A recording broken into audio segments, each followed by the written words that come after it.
16. Under the socialist system which formerly existed in the Soviet Union, the system of material incentives to the personnel of an enterprise, other than wages and salaries, was based on fulfillment, or overfulfillment, by the enterprise of the targets laid down in the Central Economic Plan.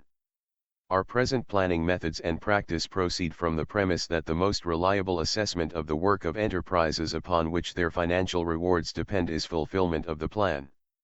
E.g. Lieberman, Planning Production and Standards of Long-Term Operation, in Voprosi Ekonomiki, Problems of Economics, No. 8, 1962, in M.E. Sharp, edition, Planning and Incentives in the USSR, Volume 1, New York, 1966, p. 76.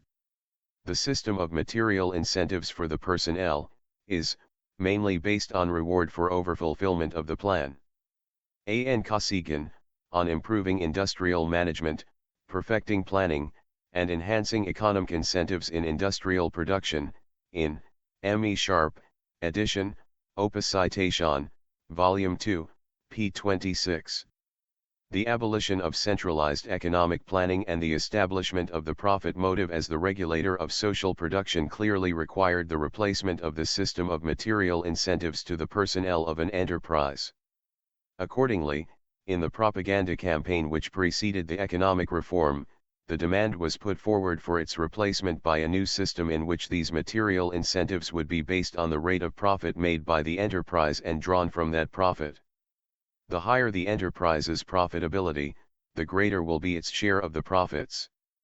The larger the profits, the larger the bonus fund.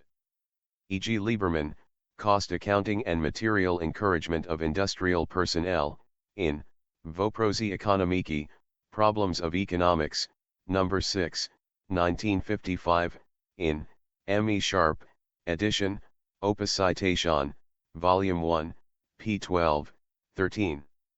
The main thing here is that all the types of bonuses come out of profits. E.g. Lieberman, Planning Production and Standards of Long-Term Operation, in Voprosi Ekonomiki, Problems of Economics, No. 8, 1962, in M. E. Sharp, edition, Opus Citation, Volume 1, p. 71. It is proposed to establish a single fund for all types of material incentive and to make it dependent upon profit, in percent of the production assets.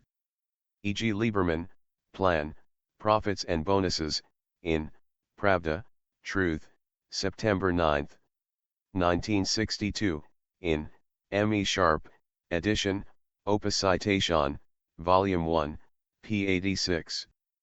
The enterprise must possess a fund for material incentive, the size of which must depend upon the actual level of profitability. V.S. Nemchinov, The Plan Target and Material Incentive, in Pravda, Truth, September 21, 1962, in M. E. Sharp, edition, Opus Cit, Volume 1, p. 111. The economic reform brought the system of material incentives into operation. At present, the achievements of the enterprise in increasing profits and the profitability of production do not have any direct effect on the earnings of the staff of the enterprise. It is necessary to change the system in order to give the personnel a greater material interest. It is necessary to introduce a system under which the enterprise's opportunities for increasing remuneration of its workers and employees would be determined, above all, by increased profits and greater profitability of production. The enterprises must have at their disposal, in addition to the wage fund, their own source for rewarding personnel for individual achievements and high overall results of enterprise operations. This source must be a part of the profit obtained by the enterprise. A. N. Kosygin, Ibid, p. 25-6. Under the new conditions, the stimulating role of profit rises considerably. The material incentive funds and the fund for the development of production will be created from profits. The funds must be considerably larger than the previously existing enterprise fund. The greater the profit obtained by the enterprise, the higher will be the allotments to the incentive funds and the fund for the development of production. V. Garbuzov, Finances and Economic Stimuli, in Ekonomikeska Gazeta, Economic Gazette, number 41, 1965, in M. E. Sharp, edition, Opus Citation, Volume 2, p. 49, 50. In the 4 years from 1966 to 1969, the average size of the material incentive funds of enterprises rose 4 times. N. Y. Drojichinsky, The Economic Reform in Action, in Soviet Economic Reform, Progress and Problems, Moscow, 1972, p. 207. The method of distribution of these economic incentives among the personnel of each enterprise will be discussed in Section 18, the distribution of socialist profit. 17. Socialist profit. As has been shown, in the Soviet economy since the economic reform, profit is the motive and regulator of social production. Seeking to present this society as socialist, however, contemporary Soviet economists describe this profit as socialist profit. E.g. Lieberman, The Plan, Direct Ties and Profitability, in Pravda, Truth, November 21, 1965, in M. E. Sharp, edition, Planning, Profit and Incentives in the USSR, Volume 2, New York, 1966, p. 179. And claim that it is qualitatively different from profit in an orthodox capitalist country. Our profit has nothing in common with capitalist profit. E.g. Lieberman, Plan, Profits, Bonuses, in Pravda, Truth, September 9, 1962, in M. E. Sharp, edition, Opus Citation, Volume 1, p. 83. Under socialism, profit differs fundamentally in socio-economic content and role from profit under capitalism. Editorial, Economic Policy and Work for Communism, in Pravda, Truth, January 14, 1966, in The Soviet Economic Reform, Main Features and Aims, Moscow, 1967, p. 11. It is necessary to examine this claim in some detail. According to Marxism-Leninism, all value is created by human labor. A use value, or useful article, has value only because human labor in the abstract has been embodied and materialized in it. Labor creates and forms the value of commodities. Human labor creates value. K. Marx, Capital, Volume 1, London, 1974, p. 46, 53, 57.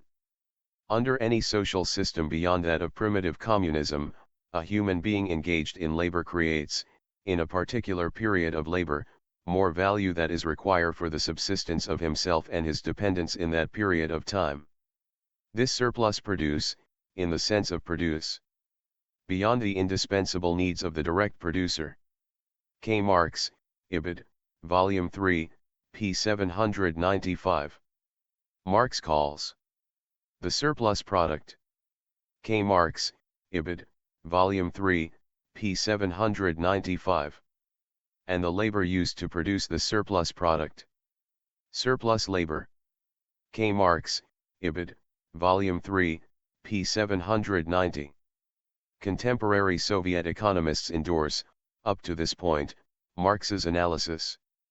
Primitive man ate or used up what he produced.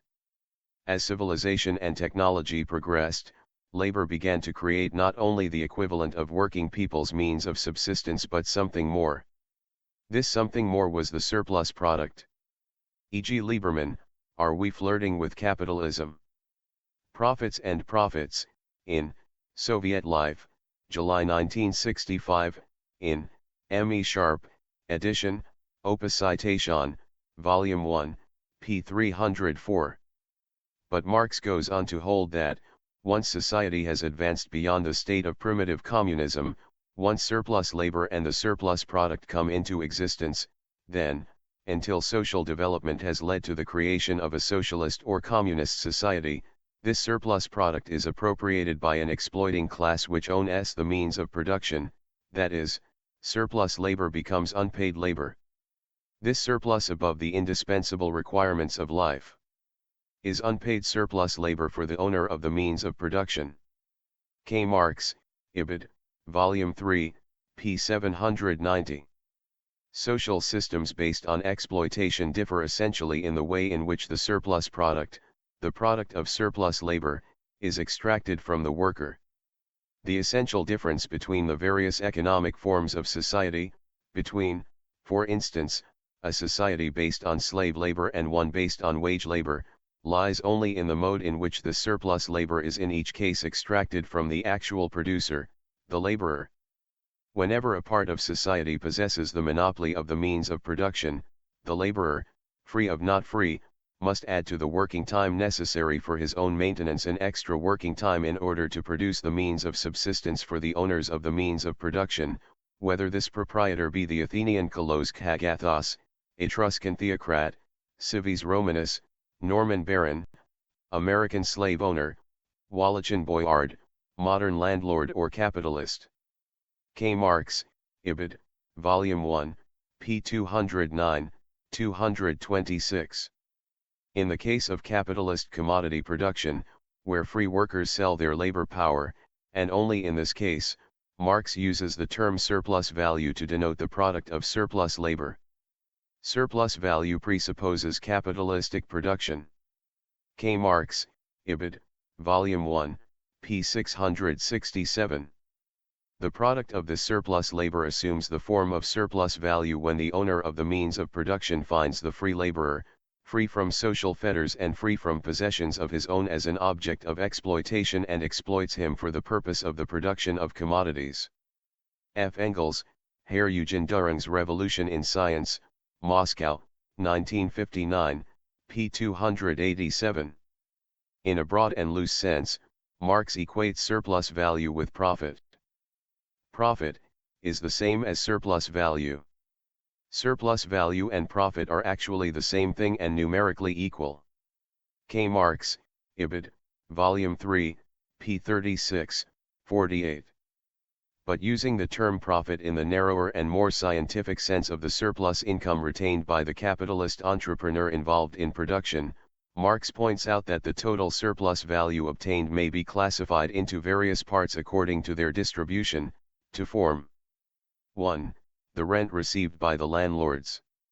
2. The interest received by the financiers. 3. The profit and wages received respectively by capitalists and workers involved in non-productive activities such as distribution, and 4. The profit retained by the entrepreneur capitalist involved in production. Surplus value splits up into various parts. Its fragments fall to various categories of persons and take various forms, independent the one of the other, such as profit, interest, merchant's profit, rent, etc. K. Marx, Ibid, Volume 1, p. 529. In a socialist society, such as that which formerly existed in the Soviet Union, the working people collectively own the means of production. They do not, therefore, produce surplus value which is appropriated by an exploiting class owning the means of production. In such a society, the working people assess, through the state planning organs which they control, the value of the total social product.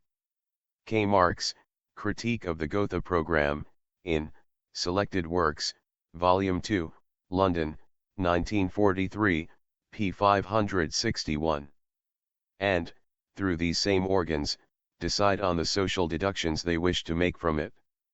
These social deductions comprise cover for replacement of the means of production used up, additional portion for expansion of production, reserve or insurance fund to provide against misadventures, disturbances through natural events, etc. The general costs of administration not belonging to production. That which is destined for the communal satisfaction of needs, such as schools, health services, etc. Funds for those unable to work, etc.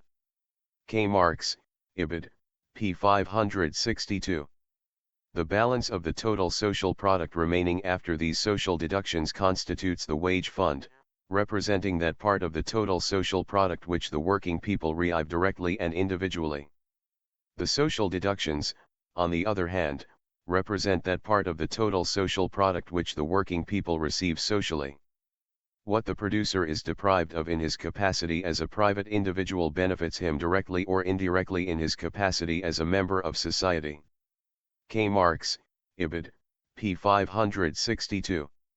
In a capitalist society, as has been shown in the section entitled The Value of Labor Power, the wage fund is equal to the total monetary value of the subsistence of the working class at the level of civilization pertaining in the society concerned. In contemporary Soviet society, as has been shown in the section entitled The Value of Labor Power, the wage fund is equal to the total monetary value of the subsistence of the working class at the level of civilization pertaining in society. Furthermore, as has been shown in the section entitled Ownership of the Means of Production, the principal means of production are no longer owned collectively by the working people, but are effectively owned by a new class of Soviet capitalists, to whom, as has been shown in the section entitled The Sale of Labor Power, the workers are compelled to sell their labor power. Clearly, therefore, the surplus product produced by the working people in contemporary Soviet society is, in Marxist-Leninist terminology, surplus value or, in the broad and loose sense, profit. The latter, in fact, is admitted by some contemporary Soviet economists. Profits are the monetary form of the surplus product, that is, the product which working people produce over and above their personal needs. E.g. Lieberman, Ibid, p. 304. The value of the product of surplus labor is expressed in profit. E.g. Lieberman, Profitability of Socialist Enterprises, in Ekonomikeskiya Gazeta, Economic Gazette, No. 51, 1965, in M.E. Sharp, edition, Opus Citation, Volume 2, p. 237. Profit under socialism is a form of surplus product. Editorial, Economic Policy and Work for Communism, in Pravda, Truth, January 14, 1966, in The Soviet Economic Reform, Main Features and Aims, Moscow, 1967, p. 11. However, wishing to present contemporary Soviet society as socialist and aware that Marx held that in capitalist society the surplus product took the form of surplus value, these economists are at pains to deny that the surplus product in the contemporary Soviet Union constitutes surplus value. Under capitalism the surplus product appears as surplus value. D. A. Alekverdian, National Income and Income Distribution in the USSR, in The Soviet Planned Economy, Moscow, 1974, p. 92. Under socialism the value of the surplus product in its socio-economic character does not constitute surplus value because it does not express relations of exploitation. B. Rakitsky, Bourgeois Interpretation of the Soviet Economic Reform, in Voprozy Ekonomiki, Problems of Economics. No. 10, 1965, in The Soviet Economic Reform, Main Features and Aims, Moscow, 1967, p. 134. But, in fact, the definition given by contemporary Soviet economists of profit in the Soviet Union since the economic reform. Profit is formed directly from the difference between the price and cost of production. L. Gatovsky, The Role of Profit in a Socialist Economy, in Communist, No. 18, 1962, in M.E. Sharp, edition, Opus Citation, Volume 1, p. 98. Is virtually identical with that given by Marx for surplus value, i.e., for profit in the broad sense, in an orthodox capitalist society. Surplus value is the difference between the value of the product and the value of the elements consumed in the formation of that product. K. Marx, Capital, Volume 1, London, 1974, p. 201. Surplus value is the excess value of a commodity over and above its cost price. K. Marx, Ibid, Volume 3, p. 34. Tacitly accepting that socialist profit does not differ from profit in orthodox capitalist countries in its economic content, contemporary Soviet economists fall back on the argument that there is nothing wrong with profit in orthodox capitalist countries in its economic content. What is wrong, and what distinguishes it from socialist profit, is, they say, its distribution. Under socialism, profit is distributed in the interest of the people. L. Gatovsky, Ibid, p. 91. The evil of capitalism lies not in the drive for profit, but in its distribution. V. Belkin and I. Behrman, The Independence of the Enterprise and Economic Stimuli, in Izvestia, News, December 4, 1964, in Me Sharp, edition, Opus Citation, Volume 1, p. 227. In our country, all the profit goes for the benefit of society. E. G. Lieberman, Ibid, p. 237. Capitalist profit is a form of capitalist exploitation. In contrast to this, profit under socialism accrues to the working people. Editorial, Economic Policy and Work for Communism, in Pravda, Truth, January 14, 1966, in The Soviet Economic Reform, Main Features and Aims, Moscow, 1967, p. 11. Under socialism, the surplus product belongs to those who create it, to the working people, and it is utilized in their interest. This argument will be examined in the next two sections. 18. The distribution of socialist profit.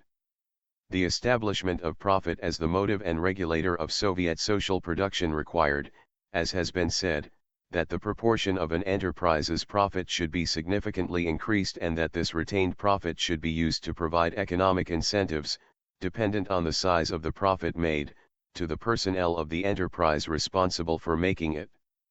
Under the economic reform, therefore, every enterprise was required to set up a material incentive fund to provide bonuses for such personnel. There are now three types of material incentive funds at the Soviet enterprises. A material incentive fund designated for bonuses to the personnel for results achieved, an annual bonus for the overall results of an enterprise's operations and for rendering assistance in case of need. V. M. Batirev, Commodity Money Relations under Socialism, in The Soviet Planned Economy, Moscow, 1974, p. 172. This material incentive fund out of which bonuses are paid is drawn from the profits retained by the enterprise. A fund for the material stimulation of the personnel will be set up at each enterprise from the profits obtained by the enterprise. A. N. Kosygin, on improving industrial management, perfecting planning, and enhancing economic incentives in industrial production, in Izvestia, News, September 28, 1965, in M. E. Sharp, edition, Planning, Profit and Incentives in the USSR, Volume 2, New York, 1966, p. 26. And its size, and the size of the bonuses drawn from it, depend on the rate of profit made by an enterprise. The larger the profits, the larger the bonus fund. E. G. Lieberman, Cost Accounting and Material Encouragement of Industrial Personnel, in Voprosi Ekonomiki, Problems of Economics, No. 6, 1955, in M. E. Sharp, edition, Opus Citation, Volume 1, p. 13. The greater the profitability, the greater will be the bonus. It is proposed to establish a single fund for all types of material incentive and to make it dependent upon profit, in percent of the production assets. E. G. Lieberman, Plan, Profits, Bonuses, in Pravda, Truth, September 9, 1962, in M. E. Sharp, edition, Opus Citation, Volume 1, p. 80, 86. It is advisable to gradually extend the practice of using profit as a source of funds for material stimulation and as an index for the payment of bonuses. L. Gatovsky, The Role of Profit in a Socialist Economy, in Communist, No. 18, 1962, in M. E. Sharp, edition, Opus Citation, Volume 1, p. 104. Economic stimuli already exist in the form of bonuses. Therefore, bonuses and other incentives should be strictly dependent on the size of the profit derived. V. Belkin and I. Behrman, The Independence of the Enterprise and Economic Stimuli, in Izvestia, News, December 4, 1964, in M. E. Sharp, edition, Opus Citation, Volume 1, p. 227. The achievements of the enterprise in increasing profits and the profitability of production do not have any direct effect on the earnings of the staff of the enterprise.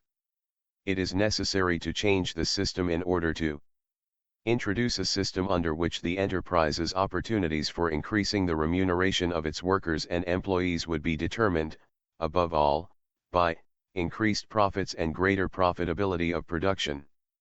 A. N. Kosygin, Ibid, p. 25-6. But, if profit is in reality the motive and regulator of Soviet social production, the lion's share of these bonuses must go to those personnel of an enterprise whose economic decisions primarily determine the rate of profit made by the enterprise, that is, to the personnel of the management. Every enterprise must form an aggregate single bonus fund. The enterprises must pay monthly bonuses to its managerial personnel out of this fund. E.g. Lieberman, Cost Accounting and Material Encouragement of Industrial Personnel, in Voprozy Ekonomiki, Problems of Economics, No. 6, 1955, in M. E. Sharp, edition, Opus Citation, Volume 1, p. 17. We must raise the role and responsibility of the heads of enterprises, for the fulfillment of profit plans. G. Kozyachenko, Important Condition for Improvement of Planning, in Voprozy Ekonomiki, Problems of Economics, No. 11, 1962, in M. E. Sharp, edition, Opus Citation, Volume 1, p. 157. The size of the bonuses paid to managerial personnel is determined outside the enterprise, by the state. Bonuses to directors of enterprises, their assistants, chief engineers, heads of planning departments, chief bookkeepers and heads of technical control departments are approved by the chief executive of the higher agency. Y. L. Mainovic, Wages Systems, in The Soviet Planned Economy, Moscow, 1974, p. 253.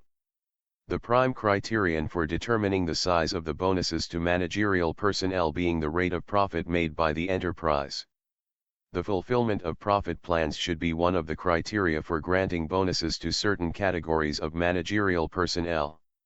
G. Kozyachenko, Ibid, p. 157. The main indicators for awarding bonuses to managerial workers at enterprises are fulfillment of the plan for sales and an increase in profitability. S. Kamnitzer, The Experience of Industrial Management in the Soviet Union, Moscow, 1973, p. 134. The size of the bonuses paid to the workers of an enterprise is determined officially by the director, in practice, by the foreman. Bonuses to directors of enterprises, their assistants, chief engineers, heads of planning departments, chief bookkeepers and heads of technical control departments are approved by the chief executive of the higher agency, and those given to all other employees by the director of the enterprise.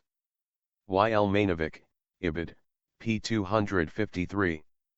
The United Incentive Fund of the enterprise should be large enough to handle all forms of material incentive for the workers, through the foreman's fund. E.g. Lieberman, Economic Levers for Fulfilling the Plan for Soviet Industry, in Communist, No. 1, 1959, in M. E. Sharp, edition, Opus Citation, Volume 1, p. 54. In contrast to the monthly bonuses paid to the managerial personnel, a significant part of those paid to workers, on average, 8.7%, constitute social welfare payments to workers in need. N. Y. Drojichinsky, The Economic Reform in Action, in Soviet Economic Reform, Progress and Problems, Moscow, 1972, p. 194. Part of it, i.e., the Material Incentives Fund, WBB, is earmarked for giving material assistance to workers in need. S. Kamnitzer, Ibid, p. 127. The largest part of the bonuses received by the workers out of the Material Incentive Fund, on the average, 59.1%, is paid out, if, of course, the enterprise has achieved its planned rate of profit, at the end of the financial year. N. Y. Drojichinsky, Ibid, p. 194.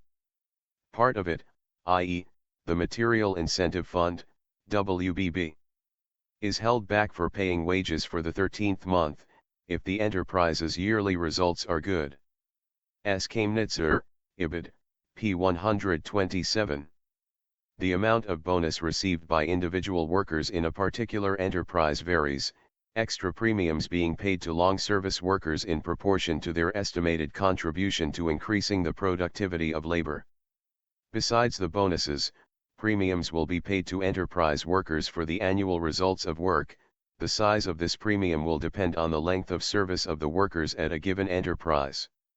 The rewarding of workers for continuous service will depend on their labor contribution to the development of production.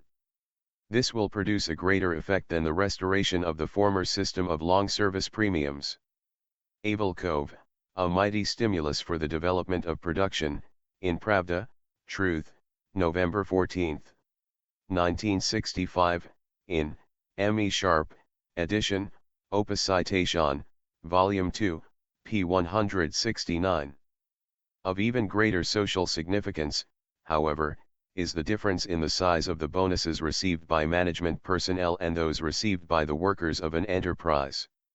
In 1970, the personnel engaged in industry was classified as follows: management personnel, 4%.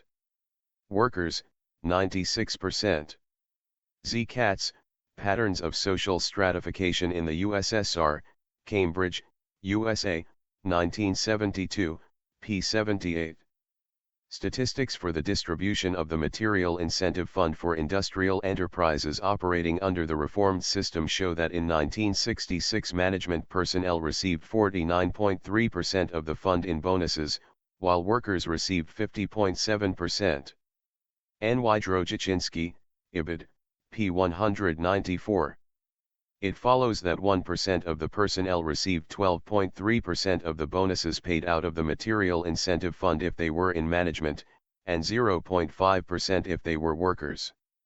Thus, on average, each member of the management received almost 25 times the bonus received by each worker. However, the Material Incentive Fund is not the only source of the bonuses paid by an enterprise. In a majority of enterprises, these constitute only a minority of the bonuses paid out. At the majority of enterprises, the Material Incentive Fund has not yet become the basic source of bonuses for personnel, since there are more than 30 bonus schemes in operation simultaneously. Frequently, the so-called special bonuses are considerably higher than the total bonuses that personnel receive from the Material Incentive Fund. Imanovic, Ways of Improving the Utilization of Manpower, in Voprosi Ekonomiki, Problems of Economics, No. 12, 1973, in Problems of Economics, Volume 17, No. 2, June 1974, p. 13. In a majority of enterprises there exists a multifarious network of specialized premiums, from which premiums higher than those from the MIF are often derived. F. Levtrinsky and G. Mansurov, Ekonomika Sovetskoye Ukraini, The Economy of Soviet Ukraine, No. 5, 1968, p. 47, in G. R. Fewell, The Soviet Quest for Economic Efficiency, New York, 1972, p. 387. As has been shown, contemporary Soviet economists seek to distinguish socialist profit from profit in orthodox capitalist countries by the fact that the former accrues to the working people. Editorial Economic Policy and Work for Communism, in Pravda, Truth, January 14, 1966, in The Soviet Economic Reform, Main Features and Aims, Moscow, 1967, p. 11. This differentiation is attained by the device of classifying the management personnel in Soviet industry, the Soviet capitalists who obtain the lion's share of this socialist profit, as working people. This is a device of which contemporary Soviet sociologists are scathing when it is applied to orthodox capitalist countries.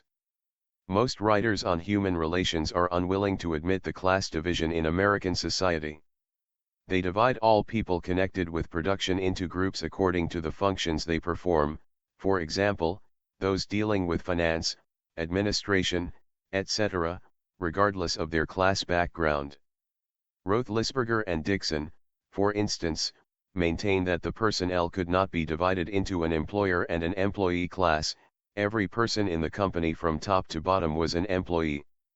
F. Roethlisberger and W. Dixon, Management and the Worker, Cambridge, USA, 1946, p. 542. Managers are playing an increasingly prominent role in the system of social production, and their position is very different from that of other hired workers in corporations. Meanwhile, the brains behind the human relations approach attempt to equate managers with ordinary employees on the purely formal basis that they, like the others, are employed and paid a wage. Advocates of the human relations doctrine pass over in silence the fact that executives, unlike other employees, reap a sizable share of the monopoly profits in the form of enormous salaries and bonuses. Anne Bogomolova, Human Relations Doctrine, Ideological Weapon of the Monopolies, Moscow, 1973, p. 54, 55. In fact, the distribution of socialist profit in the contemporary Soviet economy differs in no way from the distribution of profit in orthodox capitalist countries where profit-sharing schemes are in force. In order to consolidate by material means the illusion created with the help of various psychological devices to the effect that there exists a social partnership between workers and capitalists, many American corporations practice so-called workers sharing in profits. In the 1960s, a total of 2 million workers were in all forms of profit sharing in the United States. Profit sharing by no means guarantees workers material advantages. Whatever guise it may take, this technique is essentially a form of indirect wage, which serves to increase the worker's dependence on his employer. The worker does not know in advance how much he will receive. Furthermore, the size of the supplement the workers are to receive is made dependent on the state of the market, which means that workers are deprived of such supplements at the very time when they need them most. Profit sharing is regarded by some companies as a basic means of preserving the capitalist system and combating the doctrines of communism. Accompanied as it is by concentrated brainwashing of the workers, it represents a threat to the labor movement insofar as it undermines class solidarity of the workers and impedes their organized struggle for higher wages, unified national rates, and weakens their class consciousness. Anne Bogomolova, Ibid, p. 96, 99. The increasing differentiation in income level between different strata of the population is admitted by contemporary Soviet sociologists. Up until recently, the living standard was planned for two basic groups, for workers, employees and collective farmers. Today it is also necessary to calculate the rise in the standard of living for population groups with different income levels. P. Krylov and M. Kistiakov, Problems in Improving the Methods of National Economic Planning, in Planowy Hozyaistwo, Planned Economy, No. 1, 1972, in Problems of Economics, Volume 15, No. 4, August 1972, p. 33. Analysis of trends in the development of the Soviet economy indicates a gradual change in the character of the differentiation of the population with respect to income level. Inevitably there is a rise in the share of those groups that have relatively high incomes. At the same time there is a reduction in the share of families for which a comparatively low savings norm is characteristic. T. Avenson, Problems in Forecasting the Monetary Savings of the Population, in Noczni doklady Vysokiej, Ekonomikeski Nauki, Scientific Reports of Higher Schools, Economic Science, No. 11, 1973, in Problems of Economics, Volume 17, Number 2, June 1974, p. 66-7. Some of the more daring Soviet sociologists even admit that only families with a maximum per capita income are able to obtain food and other commodities at a rational level, and timidly ask if it might be permissible to discuss the irrational consumption of the upper strata of the population. At the present time, families with maximum per capita income are consuming certain types of food and non-food commodities at a level recommended by rational norms, or at an even higher level. There is no doubt that with a further rise in incomes, the consumption of such families will grow quantitatively and qualitatively in the next 15 years, and with respect to the number of goods and services will significantly exceed the rational norms. In such a case, can there be a discussion of irrational consumption? Ann Buzliakov, Rational Long-Range Income and Consumption Norms, in Planovi Hozyayestvo, Planned Economy. Number 6, 1974, in Problems of Economics, Volume 17, Number 7, November 1974, p. 84.